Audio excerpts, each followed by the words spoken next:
there. I don't like to stand behind the podium myself, so am I okay? I'm good? Okay, good. All right, well, first of all, my name is Tim Besco. I am the Republican candidate for U.S. Congress here in El Paso, running against Sylvester Reyes. I chose to run in this race partly because I was fed up and sick and tired of the lack of action that we were seeing from our current congressman. I also am a registered nurse. I've been a registered nurse now for several years, and let me tell you, this is the way I'm approaching this. When I first moved here to El Paso, I came here much like I do when I went into a patient's room, okay? I looked at the situation, I assessed the situation, and I treated it, okay? And this is what I'm doing by treating it. I'm coming out here now and telling you that we need to have change. We need to have somebody in there that's going to motivate and be energetic and do the things that we need to do in order to get El Paso, their voice represented here in Washington, or there in Washington, I should say. The other thing is, I want to be El Paso's voice in Washington and not Washington's voice here in El Paso. I'm going to be there to tell the folks there in DC what we need to have done here in El Paso, what our hopes, our dreams are, what things that we have to have done for us, okay? I'm going to be your voice, okay?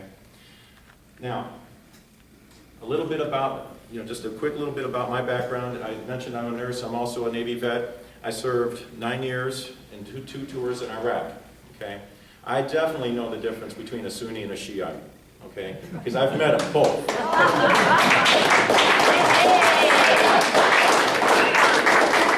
Also, I can tell you that while I was a nurse, I've also served as an administrator in a hospital. And I'm also very familiar with handling multi-million-dollar budgets, okay? As in contrast to the opponent you just heard from earlier, okay? I've had that experience of handling multi-million-dollar budgets. Okay. Okay.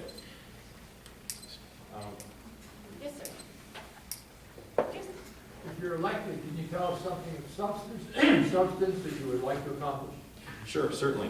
Well, as my opponent mentioned earlier, our economy and some of the other folks that were up here that were describing the situation, our economy is in a shambles. One of the things I plan to do is to tackle the problem that we have with taxes, keeping them low. We got to make sure that we give the incentives to the businesses so that way they can come here to El Paso, grow our economy here so that way we don't end up paying huge property taxes. We also need to work on making sure that we here in El Paso are able to have the jobs here so that way we don't have a 10% or higher unemployment rate. So that way we have people that are, contributing to our economy here. Okay, that's number one. Number two, I plan to work very closely with our friends over in Juarez and securing the border. Okay, Mr. Collins is correct in saying that there is two sides to this border, and we need to make sure that we are opening our arms to those folks over there instead of just handing them our arms. Okay.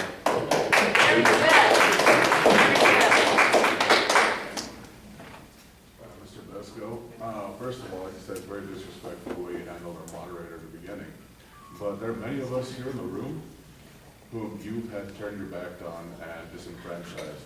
Now, what's to stop that from happening once you get into Washington? Okay, to answer your question, first of all, I don't believe I don't know if I just... Do you have a first name?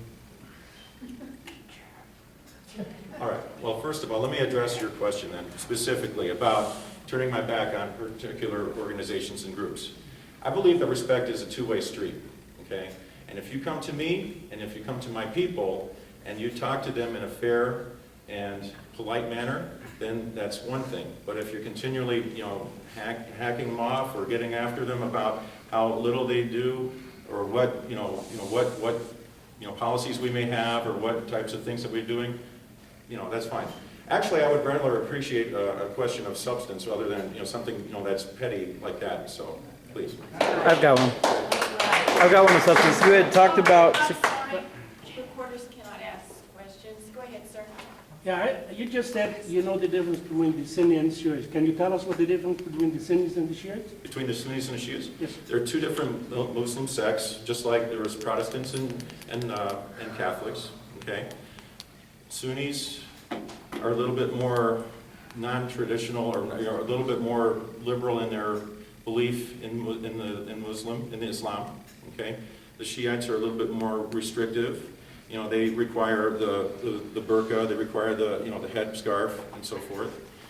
You know, there's a number of different groups within those particular factions that on both sides, that mean to do us harm, okay? So, I mean, I know the difference. I don't think you do, so, but that's not the difference. It's okay. Yes, sir. You stated in your comments earlier that you were administrator and you handled millions of dollars in budgets or billions of dollars. But can you, for the record, tell us at what institution, what hospital that was at? Sure. I worked at Golden Valley Memorial Hospital in Clinton, Missouri. I also worked recently at Big Bend Regional Hospital down in Alpine, Texas as an administrator down there. Okay? So. Any questions? Well, I guess having been a new congressman, if you were elected, how would you work yourself into the organization of Congress now Sure. so that you're being Thank you. functional? Well- Excuse me, I'm sorry. You're trying to say, go ahead and answer the Okay. question. Please. Okay. Well, I know that that's an issue, okay? If we do make a change and get a new congressman elected, whether it be myself or somebody else, we would have to basically start from scratch, okay?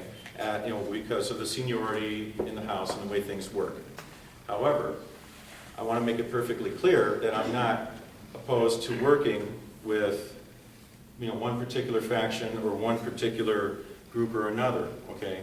I have worked with both, Democrats, Republicans. I'm open to working with everybody because what I want to do is represent El Paso. And what I want to do is be the voice of El Paso. So when I go into Congress and I'm working with, my colleagues in Washington, I'm going to be making sure that I'm very loud and clear. This is what El Paso needs. This is what we need, okay? And we need to make sure that we get these needs met, okay? So, with that, I ask you to consider, me, Tim Besco. I am the #1 name on the ballot, by the way. It's not hard to find me. I'm the first name on the ballot right after the straight ticket vote. So just hit it right there, Tim Besco.